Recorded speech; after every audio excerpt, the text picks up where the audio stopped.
अब इसका second part है गर्ल्स लेस देन 240 हर्ट्ज़। अब लेस देन 240 हर्ट्ज़ का मतलब है कि 240 से लेस का एरिया शामिल हो लेकिन 240 उसमें शामिल ना हो। ठीक है, लेस देन 240 हर्ट्ज़ का क्या मतलब है कि 240 से लेस का एरिया शामिल हो लेकिन 240 उसमें शामिल ना हो। 240 तब शामिल नहीं होगा ना जब हम उसमें से 0.5 को माइनस कर देंगे। 0.5 को माइनस करेंगे तो 239.5 आएगा।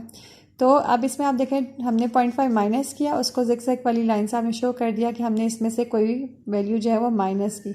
अब इससे लेस एरिया सारा आ रहा है तो हमने लेस दैन 240 का मतलब था कि 240 से लेस का एरिया और 240 उसमें इंक्लूड ना हो। अब आप देखें इससे लेस का एरिया इंक्लूड है लेकिन 240 उसमें इंक्लूड नहीं हो रहा।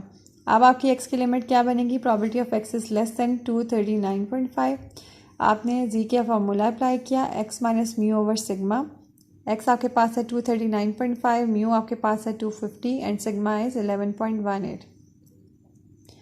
आपके पास वैल्यू आ गई -0.94, वो आपने यहाँ पे लिख दी। उसकी आपने टेबल वैल्यू ली 0.3264। अब आप इसमें से इस एरिया को माइनस करेंगे तो आपके पास ये वाला एरिया आ जाएगा, यानी कि -∞ to 0 माइनस -0.94 to 0। ये हमने लिमिट्स बना ली। -∞ to 0 आपके पास वैल्यू है 0.5 माइनस ये आपने टेबल वैल्यू फाइंड की 0.3264 और आपके पास आंसर आ गया। सिर्फ कंटिन्यूटी करेक्शन इसमें अप्लाई करना आपको आना चाहिए, किस तरह से आपने अप्लाई करना है। आगे जो क्वेश्चन है वो आपने direct use of area table से सॉल्व करना है। अब इसमें आपका थर्ड पॉइंट है, पार्ट है 240 और लेस हर्ट्ज़। आपके 240 भी शामिल हो और उससे लेस एरिया भी शामिल हो जिसको आपने फाइंड करना है। अब 240 कब शामिल होगा? जब आप उसमें 0.5 को प्लस करेंगे। अब देखें 240 में 0.5 प्लस करेंगे तो इससे लेस एरिया में 240 भी शामिल हो जाएगा। तो आपने जब इसको प्लस किया तो 240.5 एक्स की वैल्यू आ गई। अब इससे लेस एरिया आपने फाइंड करना है तो उसमें देखें 240 ऑटोमेटिकली शामिल हो जाएगा।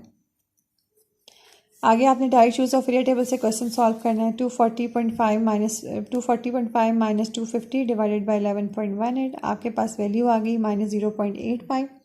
0.8 के 5 में आपने टेबल वैल्यू देखी, वो आपके पास आई 0.3023। अब आपकी लिमिट क्या बनेगी? -∞ to 0 माइनस -0.85 to 0। -∞ to 0 आपके पास वैल्यू है 0.5 और -0.85 to 0 आपने वैल्यू फाइंड की है 0.3023। तो आपके पास आंसर आ गया। ठीक है गर्ल्स, अब आपका फोर्थ पार्ट था एग्जैक्टली 255 हर्ट्ज। अब जब भी इसमें एग्जैक्टली आएगा, आपको पता है नॉर्मल डिस्ट्रीब्यूशन में एग्जैक्ट लिमिट वैल्यू के साथ हम डील नहीं करते, we always deal with limits. ठीक है, अब इसको लिमिट में कन्वर्ट करने के लिए आप इसको क्या करेंगे? जब भी एग्जैक्टली कोई सम वैल्यू आ जाए तो आपने इसको क्या करना है? 250 मीन था वो आपने कर्व में लिखा, 255 यहाँ पे आ रहा था। अब इसमें आपने 255 में से 0.5 माइनस भी करना है और 0.5 आपने प्लस भी करना है और उसको आपने ज़िगज़ैग वाली लाइन से शो कर देना। अब 255 में से आपने 0.5 माइनस किया तो क्या आ गया? 254.5 और 255 में 0.5 प्लस किया तो आ गया 255.5। अब आपके पास ये दो एक्स की लिमिट्स, एक्स की ये वैल्यू होगी कि इस यहाँ से लेकर यहाँ तक आपकी वैल्यू इसमें लाई करी। ठीक है, उसके यहाँ से Z1 आगे आप direct use of area table से क्वेश्चन को सॉल्व करेंगे। अब आपने जब 254.5 इसमें पुट किया, आपके पास वैल्यू आई 0.40। उसकी इन्वर्स वैल्यू आपने ली 0.1554। इस तरह से Z2 आपने फाइंड किया, उसकी ये वैल्यू आई, उसकी टेबल वैल्यू आपने ली 0.1879।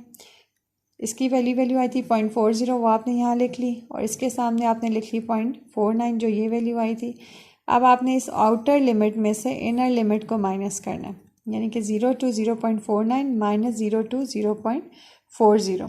तो ये आपके पास वैल्यू आई थी 0.1879 माइनस 0.1554। तो ये आपके पास आंसर आ गया। ठीक है गर्ल्स,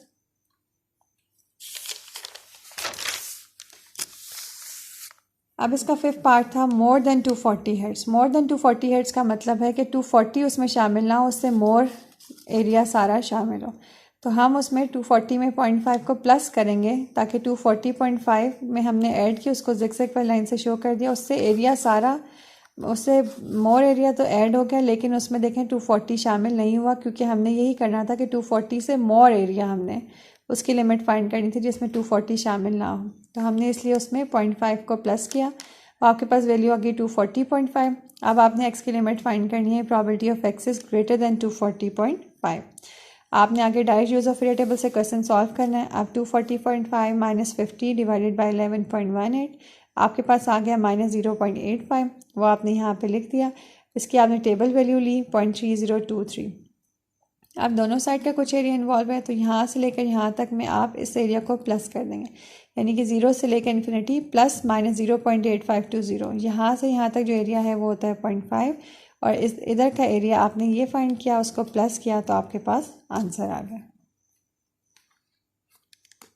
ठीक है गर्ल्स, लास्ट पार्ट है इसका 6 पार्ट, 240 और मोर हेड्स। 240 और मोर हेड्स का मतलब है कि 240 भी शामिल हो और उससे मोर एरिया भी शामिल हो। इसमें हम 0.5 को माइनस करेंगे ताकि हमारे पास, इसको हमने जब माइनस किया तो ये आया, उससे मोर सारे एरिया में देखें 240 भी ऑटोमेटिकली ऐड हो जाएगा। आगे आपने x की लिमिट बन गई, property of x is greater than 239.5। आगे आपने z का फॉर्मूला अप्लाई किया, x minus mu over sigma.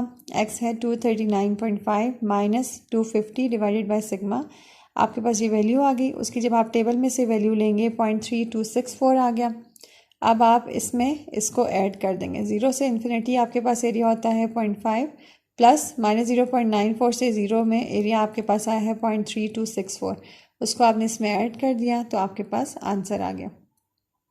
Girls, basically जो मेन इसमें प्रैक्टिस करने की ज़रूरत है नॉर्मल अप्रॉक्सीमेशन टू बाइनोमियल में, सबसे पहली चीज़ कि आपने चेक करना है कि नॉर्मल अप्रॉक्सीमेशन इस पर अप्लाई हो सकता है कि नहीं। उसके लिए आप क्या क्राइटेरिया फुलफिल होना चाहिए कि NP और NQ ग्रेटर देन 5 हो। अगर वो फुलफ़िल हो रहा है तो फिर आप उसमें normal approximation to binomial apply करेंगे। इसको अप्लाई करने के लिए आपने इन फिगर्स को कंटिन्यूस फॉर्म में कन्वर्ट करना होता है, जिसके लिए आपने हर क्वेश्चन के हिसाब से कंडीशंस को देख के आपने कंटिन्यूटी करेक्शन अप्लाई करनी है।